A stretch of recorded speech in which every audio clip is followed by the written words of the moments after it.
మనతోటి బ్రహ్మశ్రీ మాడుగుల నాగపణి శర్మ గారు ఉన్నారు. కేంద్ర ప్రభుత్వం అత్యంత ప్రతిష్టాత్మకమైన పద్మశ్రీ పురస్కారాన్ని ప్రకటించి గౌరవించింది. చంద్రబాబు నాయుడు గారు ప్రత్యేకంగా ఆహ్వానించి వారిని సముచిత రీతిలో గౌరవించారు. కొన్ని వేల పద్యాలను ఆసుగా సృష్టిస్తూ ఆయన మెదడే ఒక కంప్యూటర్ అని చెప్పొచ్చు. ఇంతటి జ్ఞాపక శక్తిని మీరు ఏ విధంగా సాధించారు? అమ్మవారిని స్మరించటమే దానికి మూలము. ఎందుకంటే వాల్మీకి రహస్యం చెప్పాడు. భారతీయ కళలన్నింటిలో కూడా ఈ రహస్యం ఉంటుంది. వజ్రమునకు ఇంకొక వజ్రముతోనే రంధ్రం చేయాలి.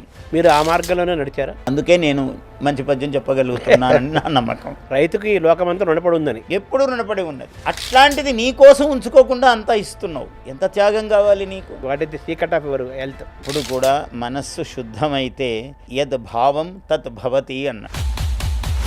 మొత్తమంతా అనారోగ్య భారతంగా మారింది దేశం.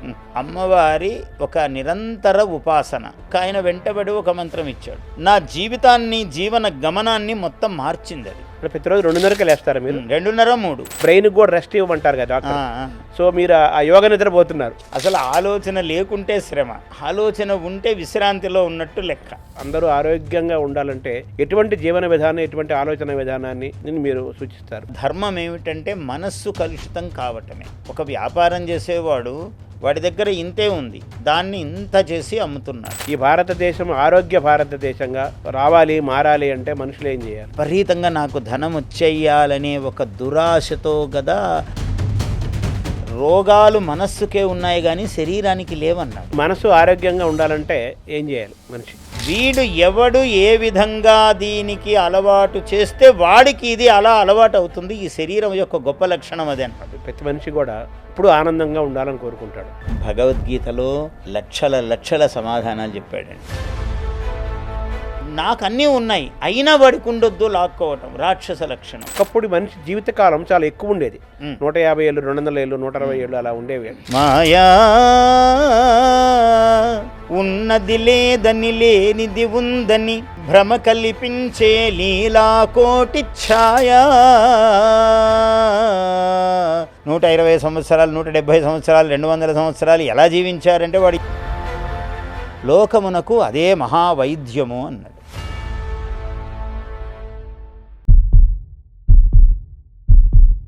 నమస్కారం. మనతోటి బ్రహ్మశ్రీ మాడుగుల నాగపణి శర్మ గారు ఉన్నారు. మహాసహస్రావధానిగా వారు ప్రపంచ ప్రఖ్యాతి చెందినవారు. ఇటీవలే కేంద్ర ప్రభుత్వం అత్యంత ప్రతిష్టాత్మకమైన పద్మశ్రీ పురస్కారాన్ని ప్రకటించి గౌరవించింది. మొన్ననే ఆంధ్రప్రదేశ్ ముఖ్యమంత్రి చంద్రబాబు నాయుడు గారు ప్రత్యేకంగా ఆహ్వానించి వారిని సముచిత రీతిలో గౌరవించారు. తెలివితేటలు, జ్ఞాపక శక్తి, సమయస్ఫూర్తి, మానసిక శారీరక ఆరోగ్యము ఇవన్నీ ఉంటే గానీ అవధానిగా రాణించలేరు. అవధాన విద్యను 5 దశాబ్దాల పైనుంచి జగజ్జేగీయమానంగా వెలిగిస్తూ కొన్ని వేల పద్యాలను ఆసుగా సృష్టించి కొన్ని వేల పద్యాలను రచించి కొన్ని వేల పద్యాలను తన ధారణలో ఉంచుకొని ఆయన మెదడే ఒక కంప్యూటర్ అని చెప్పచ్చు. గొప్ప జ్ఞాపక శక్తికి పర్యాయ పదం అనేది అవధానం. అటువంటి అవధానానికి ప్రత్యేకంగా ఉన్న నాగపణి శర్మ గారితో మనం కూర్చున్నాం. ఇప్పుడు నాగపణి శర్మ గారికి ఇది మొట్టమొదటి పాడ్కాస్ట్. నమస్కారం. సంతోషం. ఇప్పుడు జ్ఞాపక శక్తి అనేది చాలా ముఖ్యమైనది. అవధానం అంటేనే జ్ఞాపక శక్తి. ఇప్పటికీ కొన్ని వేల పద్యాలు మీ రసనాగ్రం పైన ఉంటాయి, మస్తిష్కంలో ఉంటాయి కదా. ఇంతటి జ్ఞాపక శక్తిని మీరు ఏ విధంగా సాధించారు? శ్రీ మహాగణాధిపతయే నమః.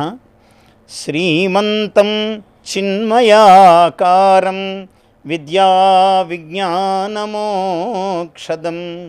ప్రసన్నం ప్రణతానందం పార్వతీసూనుమాశ్రయే. గణాధిపతిని సంస్మరించి వాగ్దేవతా చరణారవిందములను ధ్యానించి, ధారణ అంటే ధారాధారణయే ప్రధానం అని నేను చెప్పుకున్నాను. ధారణలే ప్రధానముగా కలిగినది ఈ అవధానము. ఇది ఎలా సాధ్యము అంటే నాకు నిజంగా దాని యొక్క విభాగీకరణ ఎలా అంటే ఆ విధానము తెలియదు, కానీ అమ్మవారిని స్మరించటమే దానికి మూలము. ఆమె ధ్యానం ఎప్పుడైతే ఉందో ఆమె యోగస్వరూపిణి. యమ నియమ ఆసన ప్రాణాయామ ప్రత్యాహార ధ్యాన ధారణ సమాధి ఇవి అష్టాంగములు. యోగములో. ఈ అష్టాంగ యోగ స్వరూపిణి కాబట్టి ఆమె ఈ మొదలు పెట్టుకుని యమ నియమ ఆసన ప్రాణాయామ. ఆసనం ఎందుకుంది? ఉదయం కూర్చుంటే ఎన్ని గంటలైనా అలా కూర్చోవటం. అందరూ మహాసహస్రావధానము ద్విసహస్రావధానము జరిగినప్పుడు అందరూ అనేవాళ్ళు, అసలు ఆయన కూర్చున్నందుకు ఏమైనా ఆయనకి ఇవ్వవచ్చునండి అనేవాళ్ళు. ఓహో, ఇది గుర్తిస్తున్నారా అని నాకు అర్థమైంది. ముందు కూర్చోవటం కూడా కూర్చోవటం అంటే నాకు సహజంగా అది ఈ కూర్చోవటం గొప్ప అని కానీ అదేమీ తెలియదు. కూర్చోవటం అలవాటు అంతే. అలా గంటలు కూర్చోవటం అంటే పద్మాసనం వేసుకొని పద్మాసనం మామూలుగా ఇట్లా వేసుకొని కూర్చోవటమే. నాకు కాళ్ళు కిందికి పెట్టుకోవటం అలవాట్లేదు. ఎక్కువగా ఇలా కూర్చుంటాను వెంటనే. అందువల్ల నేను ఆ విధానం చెప్పలేను, ధారణ ఎలా వచ్చింది అనేది. అందరికీ చెప్పేటప్పుడు నేను బోధన చేస్తున్నాను ధారణా మార్గాలు ఇవి అని. కానీ ఇవన్నీ నేను పాటించి వచ్చానా అంటే నాకు తెలియదు. అది వచ్చాక ఇదేమో అని నేను చెప్తున్నాను, బోధిస్తున్నాను. ఇవి కారణమై ఉండవచ్చు అని ఆమె ప్రసాదించింది. అంటే ఒక వ్యాసం రాయాలన్నా, ఒక వాక్యం నిర్మాణం చేయాలన్నా, ఒక పద్యం రాయాలన్నా, ఒక కవిత రాయాలన్నా కానీ చాలా ఏం పదాలు వాడాలి, ఎటువంటి ఏ వస్తువుని ఎంచుకోవాలి, ఎటువంటి పదాలు వాడాలి, అవి ఆకర్షణీయంగా ఎలా తయారు చేయాలని బోల్డ్ మేధో మదనం జరిగి చాలా చర్య జరిగితే కానీ ఆ కవితో వాక్యమో వ్యాసమో పద్యమో బయటికి రాదు. నిజమే. కానీ అవధానం అంటేనేమో ఏమాత్రం వ్యవధానమే లేకుండా ఏ అంశం అడిగితే ఆ అంశాన్ని అప్పటికప్పుడు వర్ణించి చెప్పాలి, వాళ్ళు ఇచ్చే సమస్యలను పూరించాలి, అడదిడ్డంగా ఇచ్చిన వాటికి ఒక సవ్యంగా సమన్వయం చేయాలి. రకరకాల అంశాల మధ్యలో డిస్టర్బ్ చేస్తూ మిమ్మల్ని ఉంటుంది. అప్రస్తుత ప్రసంగం ఉంటుంది. ఏకాగ్రతకి, జ్ఞాపక శక్తికి, తర్వాత అప్పటికప్పుడు ఛందస్సు అనేది ఒక శాస్త్రం. మీరు చెప్పిన పద్యం ఆ ఛందస్సుకు కుదరాలి అంటే ఒక పక్క మ్యాథమెటికల్ థింకింగ్, అవును, ఇంకో పక్క జ్ఞాపక శక్తి, ఇంకో పక్క అచంచలమైన ఏకాగ్రత, మరో పక్క అచంచలమైన ఆత్మవిశ్వాసము. ఇవన్నీ ఉంటూ మీరు కూర్చోవటం కాదు, వాళ్ళని కూడా కూర్చోబెట్టాలి ఆడియన్స్ని. సో మనం కూర్చోవటం గొప్ప కాదు, అవును, కూర్చోబెట్టడమే గొప్ప. మంచి మాట అన్నారు. దేన్ని బట్టి కూర్చోవాలి వాళ్ళు? అవును, ఏ ఆకర్షణకు లోను కావాలి? ఎందుకు కూర్చోవాలి? ఎందుకు కూర్చోవాలి? లేచిపోతారు, సినిమాలో పాట పారేది బయటికి వెళ్ళిపోతారు, టీ దాటానికి వెళ్ళిపోతారు. సో అటువంటిది కొన్ని వేల మందిని రోజుల కొద్దీ పండిత పామరులందరినీ కూడా మీరు కూర్చోబెట్టారు. పివి నరసింహారావు, ఎన్టీ రామారావు గారు, వాజ్పేయి, ఇలా వాళ్ళు వీళ్ళనే కాదు, మంగళంపల్లి బాలమురళీకృష్ణ, ఎస్పి బాలసుబ్రహ్మణ్యం, చాలా పెద్ద లిస్ట్, మల్లాది చంద్రశేఖర శాస్త్రి గారు, సద్గురు శివానందమూర్తి గారు, మహాత్ములు వాళ్ళందరూ కూడా మీ అవధానాల్లో పాల్గొన్నారు. శ్రీభాష్యం అపలాచార్యులు గారు, మహానుభావుడు. ఈ పాడ్కాస్ట్ యొక్క ఉద్దేశం ఏంటంటే, మనం ఎందుకు ప్రత్యేకంగా చేస్తున్నామంటే, మళ్ళీ ఈరోజు మామూలుగా physical health, mental health, social health, financial హెల్త్తో పాటు బహుళ ఆరోగ్యం, స్పిరిచువల్ హెల్త్ అంటే ఆధ్యాత్మికత ద్వారా, ఆధ్యాత్మిక సాధన ద్వారా, దైవ ఉపాసన ద్వారా, మంత్రోపాసన ద్వారా మానసికంగాను శారీరకంగాను ఎటువంటి ఆరోగ్యాన్ని పొందుతారు, దాని ద్వారా ఎటువంటి వైభవాన్ని పొందుతారని చెప్పడానికి మీ సాధనే ఒక గొప్ప ఉదాహరణ. అందుకని స్పిరిచువల్ హెల్త్లో భాగంగా ప్రత్యేకంగా ఈ ఇంటర్వ్యూని తీసుకెళ్తూ, అలాగే మీ మానసికమైన ఆరోగ్యం, శారీరక ఆరోగ్యాన్ని వీటంటే మిళితం చేసుకుంటూ ఈ పాడ్కాస్ట్ ముందుకు సాగుతుంది. బహుళారోగ్యములుల్లసిల్లి నిలువన్ పాడు కాష్టు రూపమునన్. అంతే అంతే, సంతోషం. ఎంచుకున్న మార్గం ధ్యాన మార్గం అనాలా, యోగ మార్గం అనాలా, ఉపాసనా మార్గం అనాలా, ఎటువంటి మార్గం ద్వారా మీరు సాధించారు? ధ్యానం అన్నది యోగములో భాగమే. అందుకనే మీరు అవధానాలు ఎందుకు చేస్తున్నారు, ఎలా చేస్తున్నారు అంటే, యోగప్రాయ మహావధాన కవిత జ్యోతిర్మయ ప్రక్రియన్. యోగప్రాయం అని ఎత్తుకున్నాను, అంటే ఎత్తుకోవటం కాదు, వచ్చింది అది.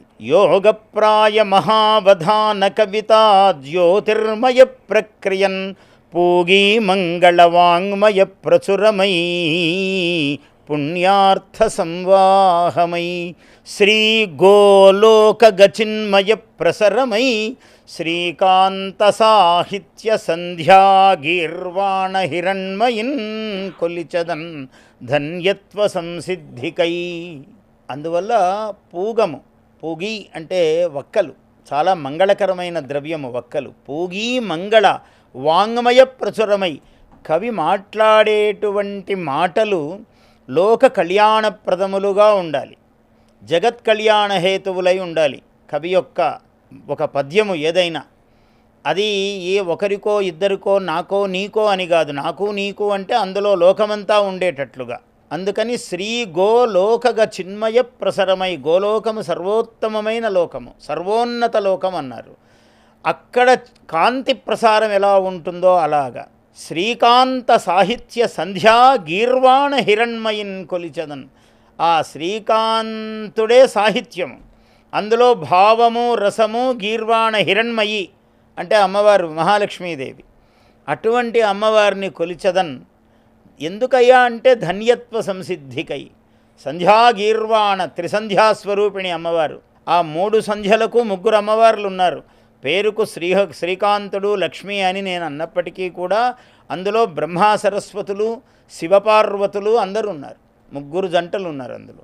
అంటే ఆ ధన్యత్వ సంసిద్ధికే అన్నారు కదా ఆయన. పోతన గారు అదే అన్నారు కదా చివరికి, శ్రీ కైవల్య పదము చేరుటకునై చింతించదన్ లోకరక్షయికారంభకు. ఎత్తుకోగానే శ్రీ కైవల్య పదంబు చేరుటకునై అన్నాడు.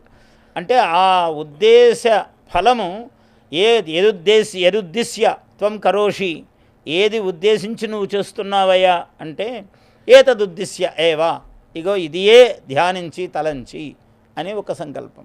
మామూలుగా మన మహాకవులందరినీ కూడా మహర్షులతో పోలుస్తారు. ఋషి కాని వాడు కవి కాలేని అంటారు. అంటే అంత ఋషిత్వం ఉంటే కానీ మహాకవి కాలేడు. మన పూర్వ సంస్కృత కవులే కాకుండా పూర్వ మహాకవులు కవిత్రయము మహాకవులందరూ ఆ కోబాకి చెందినవారు కదా. వాళ్ళకి ఇంతటి శబ్దశక్తి కలగటానికి, ఇంత జ్ఞానాన్ని వాళ్ళు కలిగి ఉండటానికి, ఇంత జ్ఞానాన్ని వాళ్ళు పంచటానికి, వాళ్ళు ఏది మాట్లాడినా ఏది చెప్పినా ఏది రాసినా వినటానికి చదవటానికి ఆలోచించడానికి గొప్ప రసాత్మకంగా ఉండటానికి వాళ్ళు ఎంచుకున్న మార్గం ఉపాసన అంటారా, ఎలా యోగం అంటారా? ఏదైనా శబ్ద బ్రహ్మోపాసనము ఇది. ఎందుకంటే వాల్మీకి రహస్యం చెప్పాడు. తదుపగత సమాస సంధియోగం సమమధురోపనతార్థవాక్యబద్ధం రఘువర చరితం మునిప్రణీతం దశశిరసశ్చ వధం నిశామయధ్వం అన్నాడు.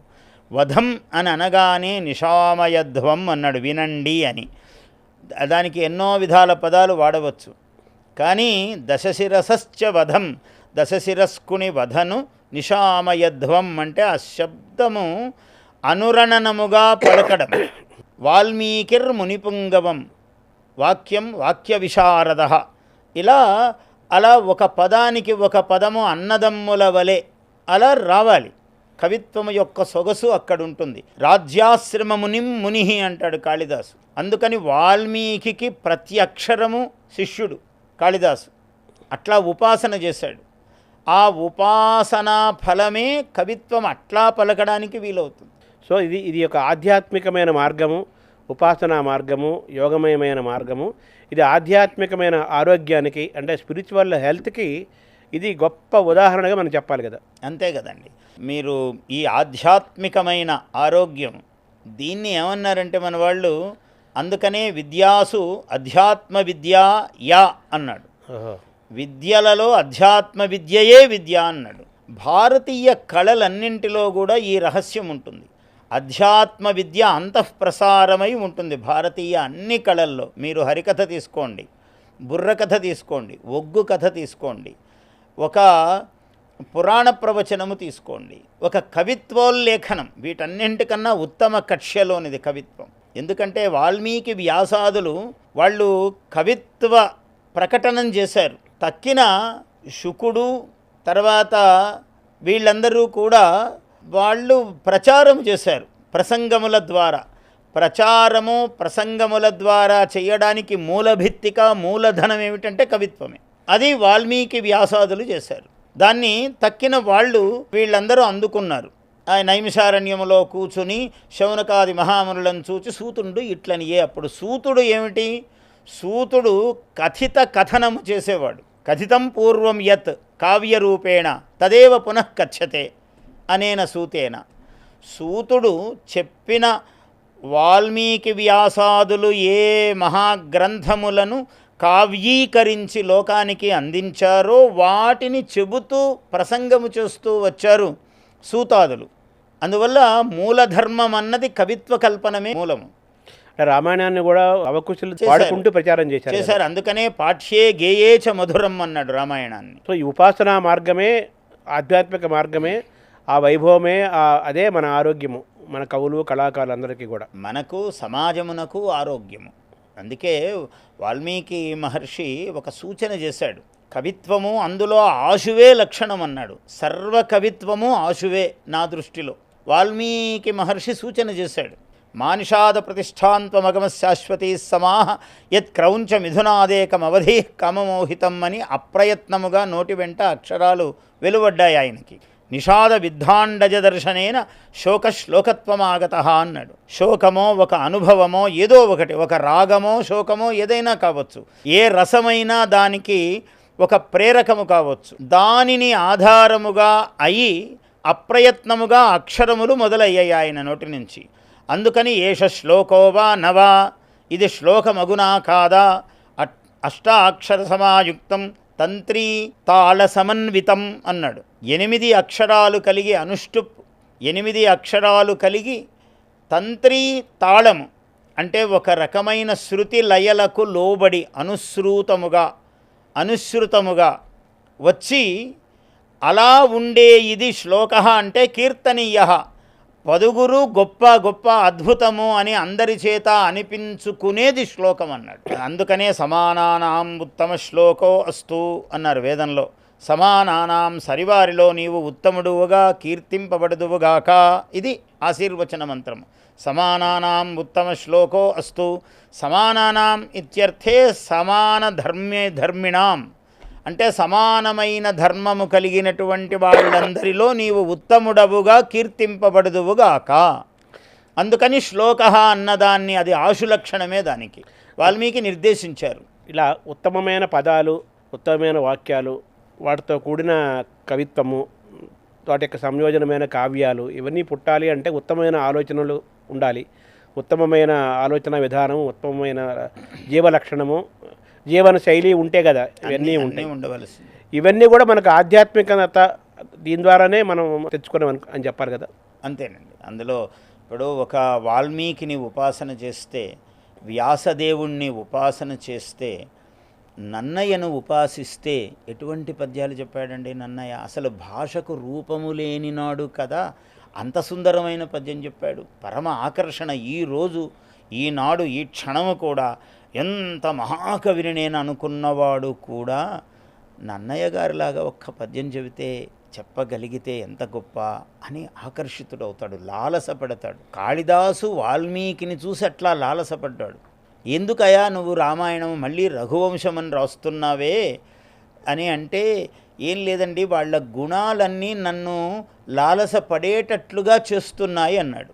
బాగానే ఉంది. మందః కవియశః ప్రార్థి, నువ్వు మందుడవు కదా, నేనే మందుడను, అంత బుద్ధి లేనివాడిని, ఆయనంత గొప్పవాడిని కాదని ఇన్ని చెప్తున్నావు కదా, ఇన్ని చెప్పినప్పుడు ఈ పని చేయకపోతే ఏం నువ్వు అన్నారు. లేదు అలా కాదండి, వినయం కొద్దీ చెబుతున్నాను కానీ మనము వజ్రసముత్కీర్ణే సూత్రస్యేవాస్తిమే గతి అన్నాడు. ఒక వజ్రము కొయ్యటం సాధ్యం కాదు, దానికి రంధ్రం వేయటం సాధ్యం కాదు. వజ్రమునకు ఇంకొక వజ్రముతోనే రంధ్రం చేయాలి. ఈ రామ కథ రఘువంశము అనేటువంటి వజ్రతుల్యమైన మహోత్కృష్టమైన కథకు వాల్మీకి అనేవాడు ఒక వజ్రముతో చిన్న సందు చేశాడు, దానికి రంధ్రం వేశాడు. దాని వెంట దారము వెళ్ళడానికి ఇబ్బంది ఏమున్నది? నేను దారం వంటి వాణ్ణి, వజ్రము దూరింది ఒకసారి, ఆ మార్గం ఉన్నది. మనవు వజ్రసముత్కీర్ణే సూత్రస్య అస్తి మే గతి అన్నాడు. నేను దారములాగా వెనక వెళుతున్నానండి, నేను చెప్పగలను అన్నాడు. అంత వినయం ప్రకటించుకుంటూ దాని యందు తన ఆసక్తిని ప్రకటించి ఆ శక్తిని కూడా ప్రకటించి, అంటే వాల్మీకిని అక్షరాక్షర ఉపాసన చేసినవాడు.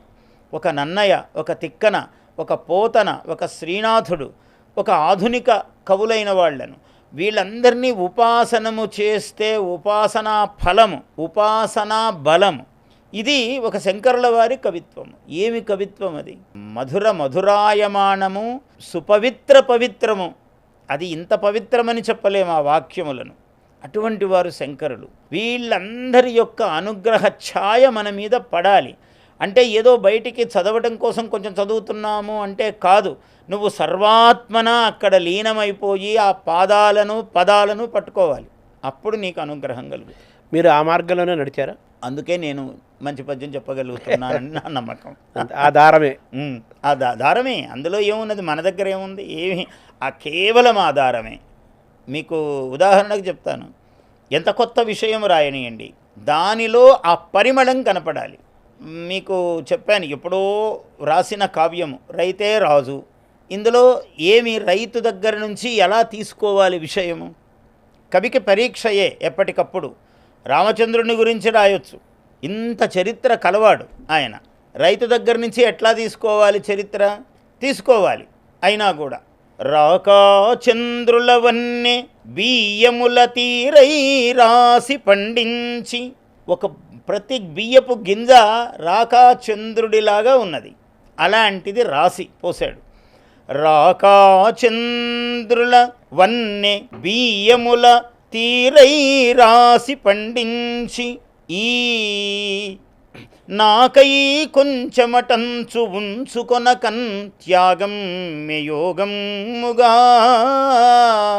లోకార్థం బని పంచు నీ చరిత ఆలోచింపగా కర్షక బాకీ పడ్డవి ఈ బాకీ పడ్డవి నీకు ఈ భరత భూభాగంబులేనాటికిన్. రైతుకి ఈ లోకమంతా రుణపడి ఉందని. ఎప్పుడు రుణపడి ఉన్నది. వాడు నువ్వు పండిస్తున్నావు, అసలు చూస్తేనే ఇవ్వబుద్ధి కాదు ఇంకొకరికి. అట్లాంటిది నీ కోసం ఉంచుకోకుండా అంతా ఇస్తున్నావు. ఎంత త్యాగం కావాలి నీకు? అంటే రైతుకు త్యాగం చేసే లక్షణం అయింది.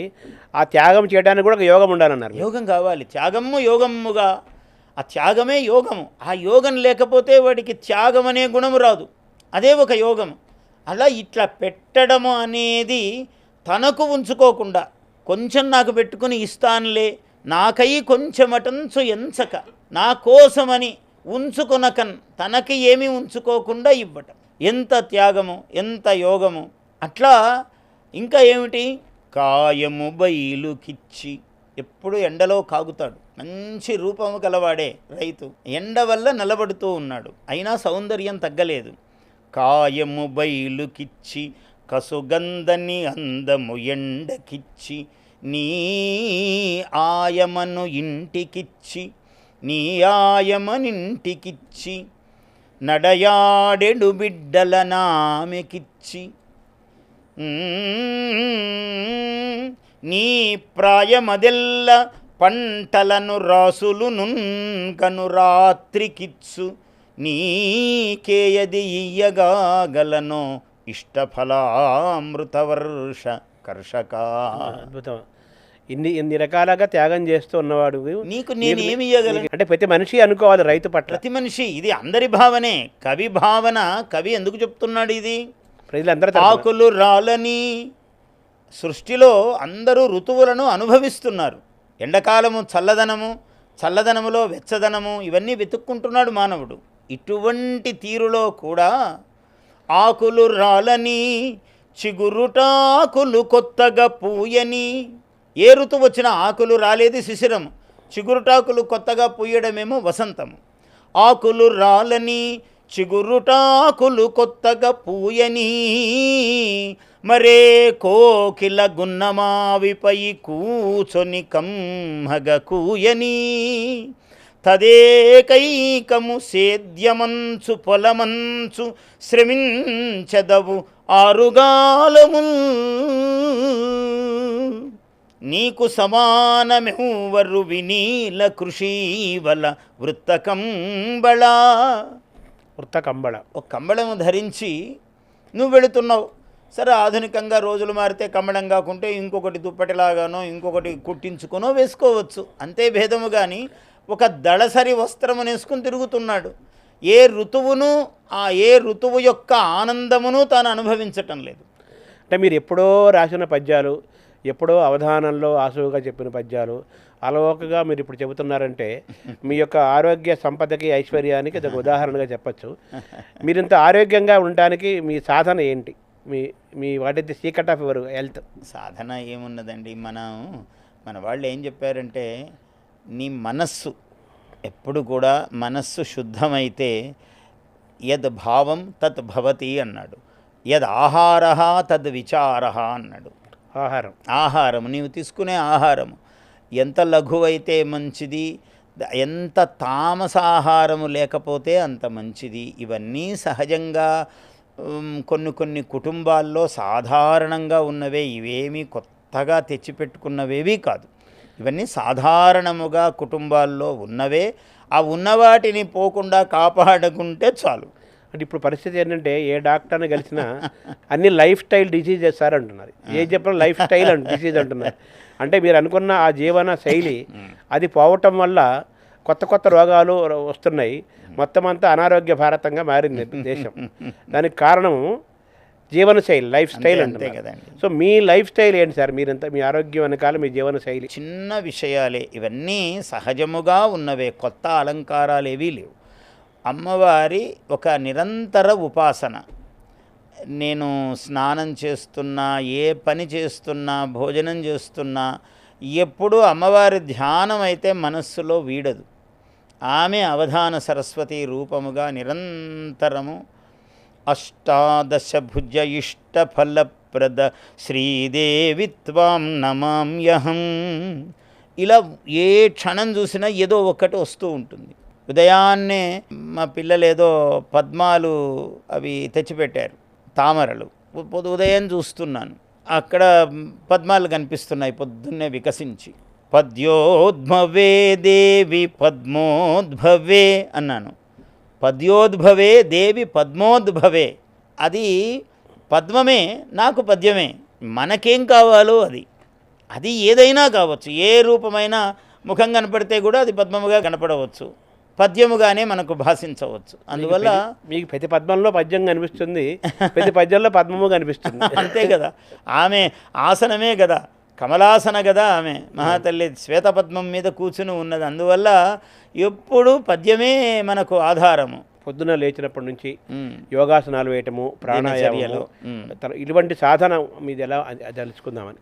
కానీ నా జీవన ప్రయాణములో ప్రారంభము నుంచి కూడా లేవట ఎన్ని గంటలకు లేస్తారు? 2:30.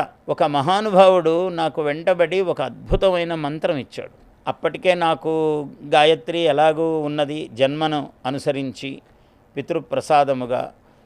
ఈ కాక ఇంకేదో చండీ ఇవి చేసుకోవటం అలవాటు ఉన్నది. ఇవి కాక ఒక ఆయన వెంటబడి ఒక మంత్రం ఇచ్చాడు. ఇది నాకు వద్దయ్యా అని కొన్ని నెలల పాటు ఆయనకు అడ్డు చెప్పాను. కానీ ఒక 3 నెలల పాటు వెంటబడి ఇవ్వనే ఇచ్చాడు ఆయన. నా జీవితాన్ని, జీవన గమనాన్ని మొత్తం మార్చింది అది. ఆ మంత్రం మీ వెంటబడింది. అంతే. అది అనుగ్రహము, అనుగ్రహ రూపముగా. అది సిద్ధ సారస్వతం అన్నాడు. సరస్వతి సిద్ధి అది, ఆ సిద్ధి మంత్రం అది. ఇది 3 నెలలు చేయవయ్యా అన్నాడు ఆయన మహానుభావుడు. ఇచ్చినప్పుడు అంత అయిష్టంగా ఉన్నాను. అంటే అయిష్టము దేనికి అంటే నేను నిర్వహించలేనేమో, చెయ్యలేనేమో అనే భయము చేత అంత వద్దన్నాను. కానీ ఆమె వద్దన్నది వృద్ధి అయి కూర్చుంది, సిద్ధి అయి కూర్చుంది, అనుగ్రహశాలిని. 7 సంవత్సరాలు అకుంఠితంగా చేశాను నేను. ఆ 7 సంవత్సరాలు చేసిన మహిమ ఎన్నో సంవత్సరాలు. ఆ సమయానికి మహా అయితే ఒక అరగంట ఆలస్యం కావచ్చు, కానీ అదే సమయానికి లేవటం అన్న జీవన విధానం అలవాటైపోయింది. అంటే ప్రతిరోజు 2:30కే లేస్తారా మీరు? 2:30, 3. ఇన్నేళ్లు దాటిన తర్వాత ఇప్పుడు అది 5, 4:30, 5. ఏదో 5 లోపే.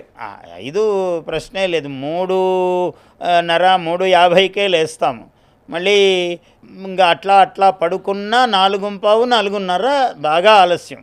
అంతే. యోగాసనాలు, సూర్య నమస్కారాలు ఏదో చిన్న దాని మీద పెద్ద సమయం ఏం పెట్టాను. యోగాసనాలు అన్నది దాని మీద ఏదో ప్రాణాయామ ప్రక్రియ అది కొంత చేసుకుని ఇక తర్వాత రాసుకోవటము, అమ్మవారి ధ్యానం, ఈ స్నానము, సంధ్య రాసుకోవటము, అన్నీ ఇవి ఇలా. అంటే పనుకోవటం సార్ ఎన్ని గంటలు పడుకుంటారు? 10:30 అలా పడుకుంటాను. కానీ నిద్రపోవడానికి కనీసము నాకు ఆలోచనలు సాగుతూ గంటన్నర పడుతుంది.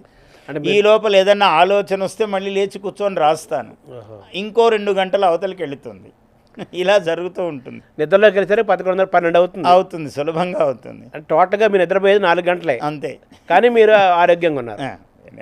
అంటే నిద్ర పగలు ఒక పావు గంట 20 నిమిషాలు మధ్యాహ్నం పడుకుంటాను. అంటే అది నిద్ర కాదు, పడుకుంటూ కొంచెం విశ్రాంతిలాగా. ఈ మధ్య అంటే మీ పనే, మీలాంటి వాళ్ళ పనే మెదడుతో సంబంధించింది కదా. అంతే కదా. మెదడుకి కూడా, బ్రెయిన్కి కూడా రెస్ట్ ఇవ్వమంటారు కదా డాక్టర్. సో మీరు ఆ యోగ నిద్రపోతున్నారు. చెప్తుంటారు ఏదైనా మీరు బుద్ధికి మరీ శ్రమ పెడుతున్నారండి అని. కానీ అలా ఉండదు. మీకు చాలా ఆలోచనలతో మీరు శ్రమ పడుతున్నారు అంటుంటారు. అసలు ఆలోచన లేకుంటే శ్రమ. ఆలోచన ఉంటే విశ్రాంతిలో ఉన్నట్టు లెక్క. నాకెప్పుడు ఈ ఆలోచన శ్రమ కలిగిస్తుంది అని నమ్మకం ఉండదు దాని మీద. అంటే శ్రమ కలిగించే ఆలోచనలు మీకు రావట్లేదు.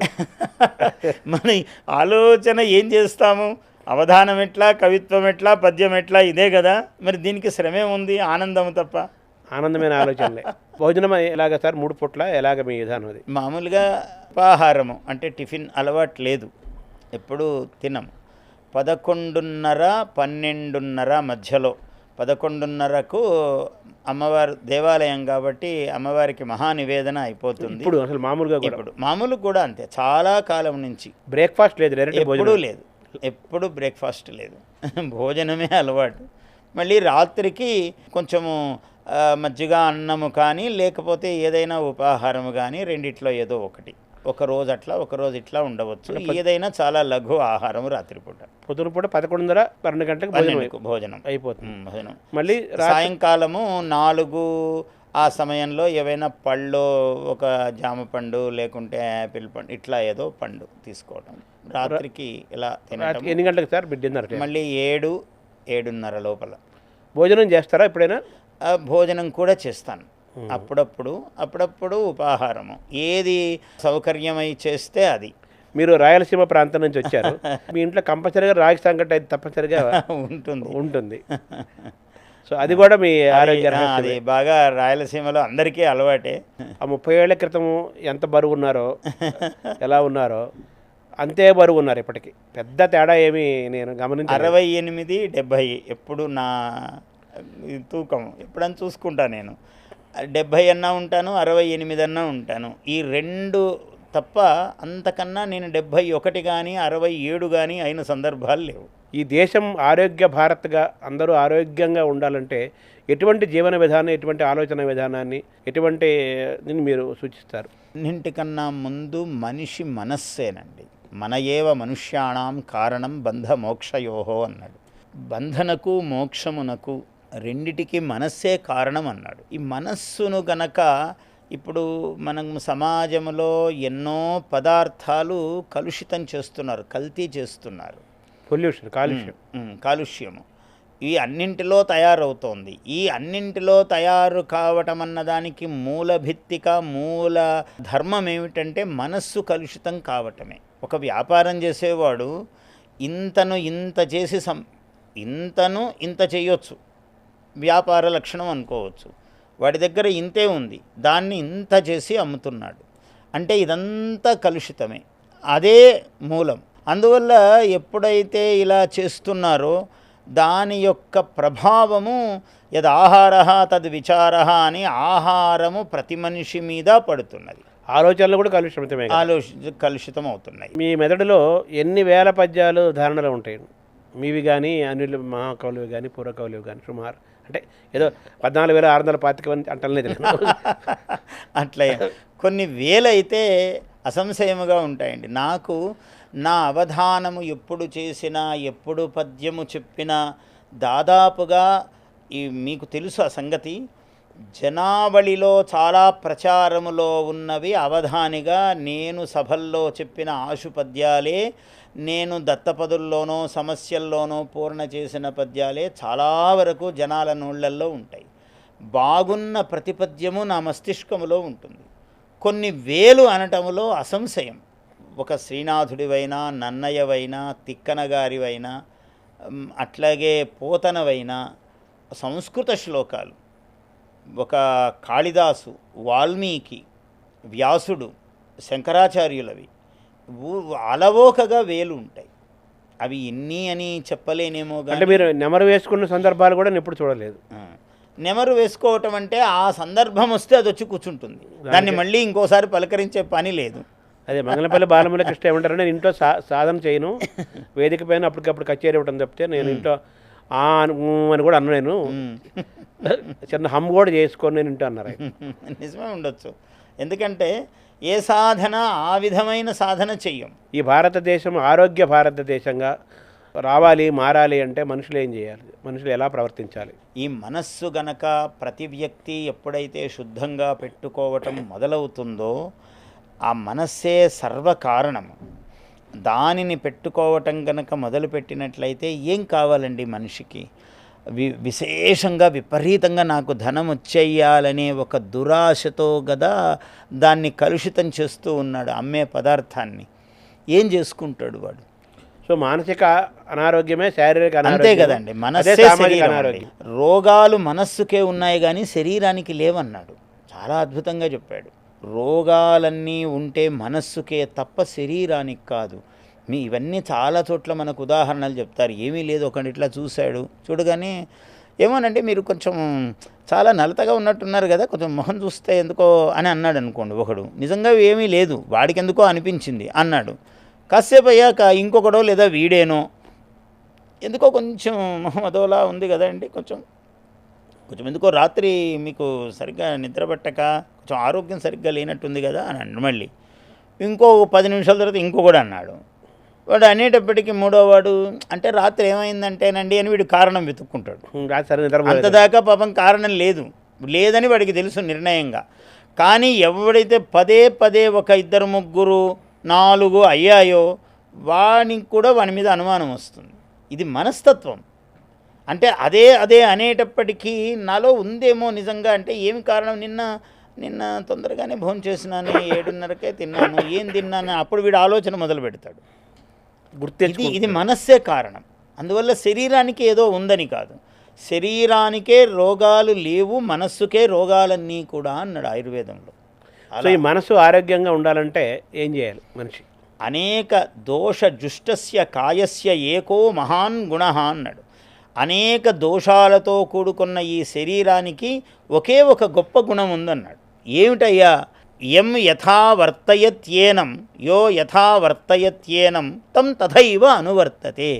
ఎవడు దీన్ని రాత్రి 12కు పడుకున్నా 4కు లేచే అలవాటు చేసుకున్నాడో, ఎవడు దీన్ని 7 గంటలకు పడుకున్నా తెల్లవారి 7:30కే లేచే అలవాటు చేశాడో, ఎవడు ఏ విధంగా దీనికి అలవాటు చేస్తే వాడికి ఇది అలా అలవాటు అవుతుంది. ఈ శరీరం యొక్క గొప్ప లక్షణం అదే అన్నాడు. అంటే మనసుని వాడు అలవాటు చేయటమే దాని రహస్యం.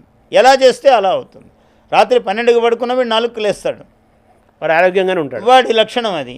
ఒకడు తొందరగా 7కే పడుకున్నా మళ్ళీ వాడు 7 అయితేనే లేస్తాడు. వాడు అలా అలవాటు చేశాడు దాన్ని, సోమరితనం. అందుకనే షడ్ దోషాహ పురుషేణేహ హాతవ్యా భూతిమిచ్చత అన్నాడు సంస్కృతంలో. 6 దోషాలు ఉన్నాయన్నాడు. మొదటిది నిద్ర అంటే అతి నిద్ర అని లెక్క. అసలు నిద్రపోవద్దని కాదు, నిద్రపోకపోతే లోపం. మళ్ళీ నిద్ర, తంద్ర ఊరికే కునికిపాటు, తంద్ర అంటే కునికిపాటు. భయం, చీటికి మాటికి అన్నిటికీ భయపడుతుండడం, ఇట్లా చేస్తే ఏమవుతుందో, అలా చేస్తే ఏమవుతుందో, అట్లయితే ఏమో. క్రోధం, చీటికి మాటికి కోపం రావటం. ఆలస్యం, ఏ పనినైనా వీడు నానుస్తూ ఉండటం. దీర్ఘసూత్రత, ప్రతిదానిని చాలా ఆలోచన చేసి ఇంకేదో అని పోతూ ఉండటం, ముందుకు ఆలోచించటం. దీర్ఘసూత్రత. ఈ 6 చాలా తీవ్రమైన దోషాలు అన్నాడు. వీటిని ఎలా అధిగమించాలి? ఎలా అధిగమించాలంటే సాధనే మూలమండి. సాధనమున పనులు సమకూరు ధరలోన. గట్టి మనస్సే మళ్ళీ మూలము. మనస్సులో నిర్ణయం తీసుకోవటము. నేను రాత్రి 11కు పడుకోవాలి, 4కు లేవాలి. ఇది సాధన. ఇది ఏ విషయంలోనైనా. నేను ఈ పద్యం చెప్పాలి, చెప్పకుండా తప్పించుకునే వీలు లేదు. ఎలాగైనా చెప్పాలి, ఎలాగైనా గొప్పగా ఉండాలి. నిర్ణయం తీసుకో, గొప్ప పద్యమే వస్తుంది. ప్రతి మనిషి కూడా ఎప్పుడూ ఆనందంగా ఉండాలని కోరుకుంటాడు. సహజం. వాడిని పొద్దున్న నిద్ర లేచినప్పటి నుంచి నిద్రలోకి వెళ్ళబోయే జారుకునేంత వరకు ప్రతి క్షణం ఆనందంగా ఉండాలి. ఆనందం అని కోరుకుంటాడు కదా. ఈ ఆనందంని ఎలా పొందాలి ఆరోగ్యమైన విధానంలో? భగవద్గీతలో లక్షల సమాధానాలు చెప్పాడండి. లక్షల సమాధానాలు. ఒక్కటి అయినా చాలు మనకు. ఏమంటాడంటే, తుల్య నిందాస్తుతిర్మౌని సంతుష్టో ఏన కేనచిత్ అనికేత స్థిరమతి భక్తిమాన్ మే సదా ప్రియ అన్నాడు. వీడు నాకు చాలా ఇష్టుడు అన్నాడు. ఎందుకుగాడండి ఇష్టుడు? ఏమన్నాడు? యుక్తాహార విహారశ్చ యుక్తచేష్టశ్చ కర్మసు యుక్త స్వప్నావబోధశ్చ యోగో భవతి దుఃఖ అన్నాడు. దుఃఖమును హరించేటువంటి యోగం ఏమిటి అన్నాడు. యుక్త ఆహారము విహారము. కడుపు నొప్పి ఎందుకు వస్తుందండి? మనకు కూడా ఎప్పుడైనా కొంచెం బాగుందని ఎక్కువ తింటే కడుపు నొప్పి వస్తుంది. ఆ ఎక్కువ తినొద్దు బాగుందని. అక్కడ గనక యుక్తము దాన్ని పాటించగలిగితే నీకు ఇబ్బంది రాదు. సంయమనం మాట కూడా అంతే. వాడు చప్పట్లు కొడుతున్నానని ఎక్కువ మాట్లాడామనుకోండి ప్రమాదహేతువు. బహుభాషిణి న శ్రద్ధధాతి లోకహ అన్నాడు. అతిగా మాట్లాడేవాడి మీద లోకమునకు శ్రద్ధ ఉండదు. ఏదో వాగుతుంటాడండి అని అనుకుంటాడు, విలువ ఉండదు. అందుకని మాట్లాడవద్దన్నారు. రఘువంశ రాజుల గురించి కాళిదాసు ఎంత గొప్పగా చెప్పాడంటే, జ్ఞానే మౌనం, క్షమాశక్తౌ, త్యాగే శ్లాఘా విపర్యయ, త్యాగాయ సంభృతార్థానాం, సత్యాయ మితభాషిణాం అన్నారు. ఎంత అవసరమో అంతే మాట్లాడతారట. ఎందుకయ్యా మరి అంత తక్కువ ఏమైంది, బాగా మాట్లాడవచ్చు కదా అంటే, ఎక్కడైనా పొల్లు అబద్ధం వస్తుందేమో అని తక్కువ మాట్లాడతారట. సత్యాయ మితభాషిణాం, త్యాగాయ సంభృతార్థానాం, డబ్బులు ఎందుకు సంపాదిస్తారంటే మళ్ళీ తిరిగి ఇవ్వడానికే అన్నాడు. ఇవి చాలా గొప్ప నియమాలు. ఇవన్నీ మన వాళ్ళు పాటించారు కదా, అందరూ పాటించారు మహాత్ములు. శశాస ఏకపురీమివా అన్నాడు కాళిదాసు. ఆయన రామచంద్రుడు ఎలా పరిపాలించారు, ఆ రఘుమహారాజాదులందరూ ఎట్లా పరిపాలించారంటే, ఒక నగరమును పరిపాలించినట్లు సముద్ర పర్యంతాయా మేదిన్యా ఏకరాడివా అన్నాడు. సముద్ర పర్యంతమైనటువంటి భూమండలమును ఒక నగరము వలె పరిపాలించను అన్నాడు. మరి ఆధునికమైన యంత్ర వార్తా ప్రసారాలు అంటే కమ్యూనికేషన్ సిస్టమ్ ఇట్లా లేదు.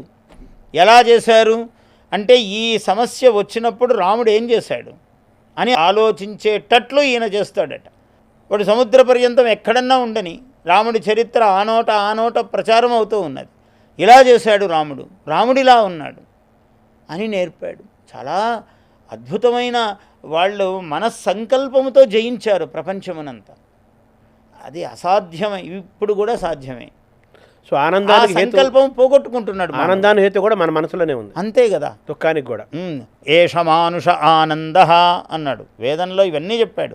మానుషమైన ఆనందము, దైవికమైన ఆనందము, రాక్షసమైన ఆనందము, వీటి యొక్క పరిధులు, వాటి పరిస్థితులు ఎలా ఉంటాయి వేదములో చెప్పని విషయము లేదు. మానుష ఆనందం ఎట్లా ఉంటుంది, దేవతా ఆనందం ఎట్లా ఉంటుంది. మనిషి అయిన వాడు మామూలు మనిషి, వీడు ఏదో వాడికి కలిగి ఒకరికి పెడితే వీడికి సంతోషం, వాడికి లేకపోయినా ఒకరికి పెడితే సంతోషము దేవతా లక్షణం. ఎదటివాడికి ఉన్నా ఉండకపోయినా వీడికైతే ఉండాలి, వాడికి ఉండేది లాక్కోవాలి. నాకు అన్నీ ఉన్నాయి అయినా వాడికి ఉండొద్దు లాక్కోవటం రాక్షస లక్షణం. అంటే దుర్వార్తలు, చెడు మాటలు మాట్లాడుతూ ఉండడము, ఎవరి గురించైనా తట్టుకోలేకపోవటము, అబద్ధాలు ప్రచారం చేస్తూ ఉండడము, పూర్తిగా రాక్షస లక్షణం. వీళ్ళకి శాంతి ఎక్కడొస్తుంది? మనిషి, దేవుడు, రాక్షసుడు అన్ని వాడిలోనే ఉన్నాయి, అన్ని వాడిలోనూ ఉన్నాయి. మనం దేన్ని ఎక్కువ బయటికి తీసుకొస్తామనే దాన్ని బట్టి మన లక్షణం. మళ్ళీ ఒకవైపు బుద్ధి చెప్తూ ఉంటుంది, మనసస్తు పరాబుద్ధి, వివేకశీలి బుద్ధి చెప్తూ ఉంటుంది, వరే ఇలా చేయొద్దు అని, అయినా చేస్తాడు. ఒకప్పుడు మనిషి జీవితకాలం చాలా ఎక్కువ ఉండేది, 150 ఏళ్ళు, 200 ఏళ్ళు, 160 ఏళ్ళు అలా ఉండేవి. భారతంలో కూడా యుద్ధం చేసే సమయానికి ఒక్కొక్కరికి 140 ఏళ్ళు, 150 ఏళ్ళు, 120 ఏళ్ళు, 100 ఏళ్ల పైనే అని అంటారు కదా. సో మనిషి మళ్ళీ తగ్గుతూ వచ్చింది. మనిషి పరమాత్మను నవయువకుడు అని భారతములో వర్ణిస్తే అప్పటికే ఆయనకు 75 ఏళ్ళు దాటి ఉన్నాయి. అప్పటికి ఆయన్ని నవయువకుడుగా వర్ణించారు వ్యాసుల వారు. మీరన్నట్టు అంత దీర్ఘతమైనటువంటి వయోలక్షణాలు ఉన్నాయి. 75 నవయువకుడు అంటే ఇప్పుడు 25 ఏళ్లతో సమానం. 25 ఏళ్లతో 25 ఏళ్ల వాడు ఉన్నట్టు 75కు వ్యాసుల వారు ఆయన్ని వర్ణించాడు. అంటే అప్పుడు 150 ఏళ్ళు, 200 ఏళ్ళు వాళ్ళ జీవితకాలం. త్రిజగన్మోహన నీలకాంతి తను ఉద్దీపింప, త్రిజగన్మోహన నీలకాంతి తను ఉద్దీపింప, ప్రాభాత నీరజబంధు ప్రభమైన చేలముపైన్ రంజిల్ల, నీలాలకం వ్రజ సంయుక్త ముఖారవిందము అతిసేవ్యం వై విజృంభింప, మా విజయుంచేరెడు వన్యకాడు మదినావేసించు నెల్లప్పుడు. వన్యకాడు అన్న చాలా మంచి పదం వాడాడు పోతన, తెలుగు పదం. మా విజయుంచేరెడు వన్యకాడు, అర్జునుని దగ్గరకు వస్తున్నాడు. హయరింఖాముఖధూళి ధూసర పరిన్యస్తాలకోపేతమై రజజాత శ్రమతోయ బిందుయుతమై, అక్కడక్కడ చిరుచెమటలు పట్టాయట. ఆ ధూళి ఎగిరి ఆయన ముఖాన పడిందట. గుర్రపు యుద్ధరంగము కదా, గుర్రపు డెక్కల వల్ల వచ్చినటువంటి ధూళి ముఖం మీద, పైగా చెమటలతో ఏదో ఒక లేపనము పూసినట్లుగా అలా తెల్లని పొడి పూసినట్లు ఉన్నదట. మనమైతే పౌడర్ అనుకుంటాం ఈ కాలంలో. హయరింఖాముఖధూళి ధూసర పరిన్యస్తాలకోపేతమై రయజాత శ్రమతోయ బిందుయుతమై రాజిల్లు నిమ్మోముతో జయమున్ పార్థునకిచ్చు వేట్కన్ అని నా శస్త్రాహతించాల నొచ్చియు పోరించు మహానుభావు మదిలో చింతింతున్ అశ్రాంతమున్.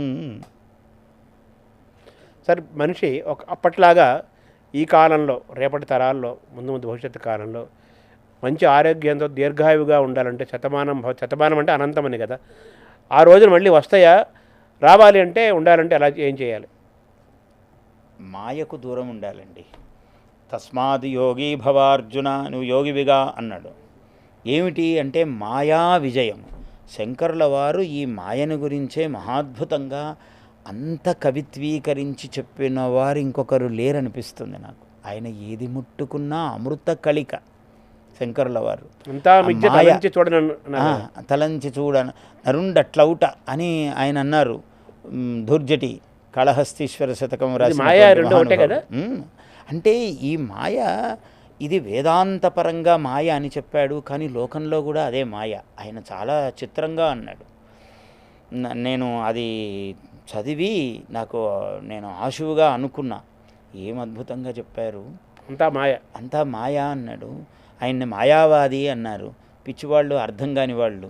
కానీ ఆయన మాయను దాటినవాడు కాబట్టి ఇది మాయ అని బయట నుంచి చూసేవాడికి తెలుస్తుంది. ఆయన దాటినవాడు కాబట్టి ఇది మాయరా, జాగ్రత్త అని లోకానికి చెప్పాడు. మాయలోనే ఉన్నాం కూడా మనకు తెలియలేదు, అందులో పడి కొట్టుకుపోయేవాడికి తెలియదు. అందువల్ల ఏదో ఆయన్ని పెద్ద నిందించినట్టు మాయావాది అన్నారు. మాయా జ్ఞాని ఆయన, మాయామేయ జగం అన్నాడు కదా. అట్లా ఆయన మాయ, ఆ మాయను ఏంటంటే మాయా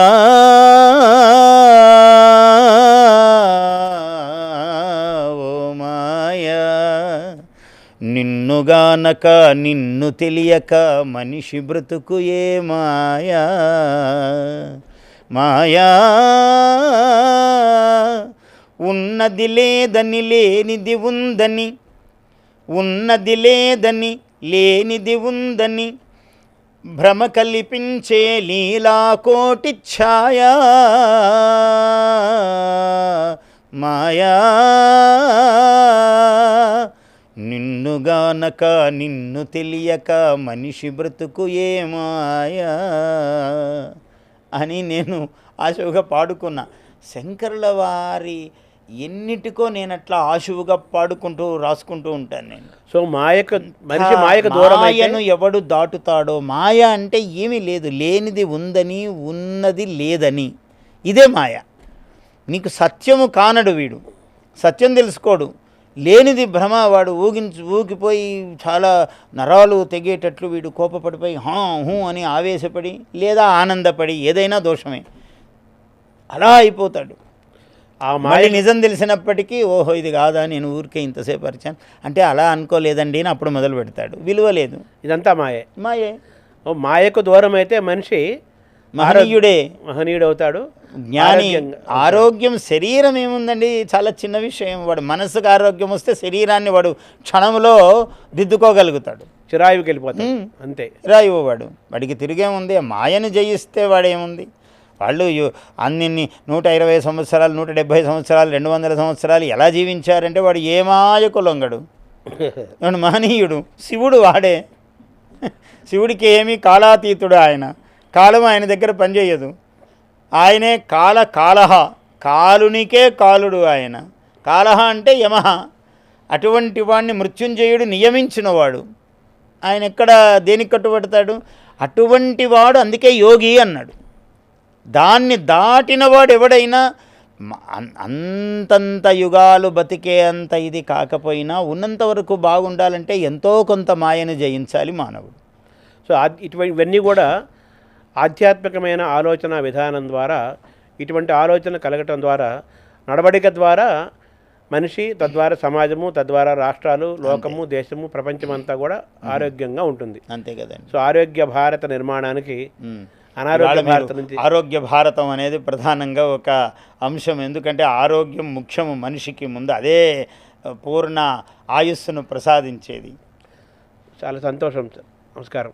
ఇదే మీ ఫస్ట్ పాడ్కాస్ట్ కూడా, ఇది మీ ఆశీస్సులు అందించండి. ఆయుర్వై వజ్రం వజ్రో వై శర్కర ఆహా అన్నాడు.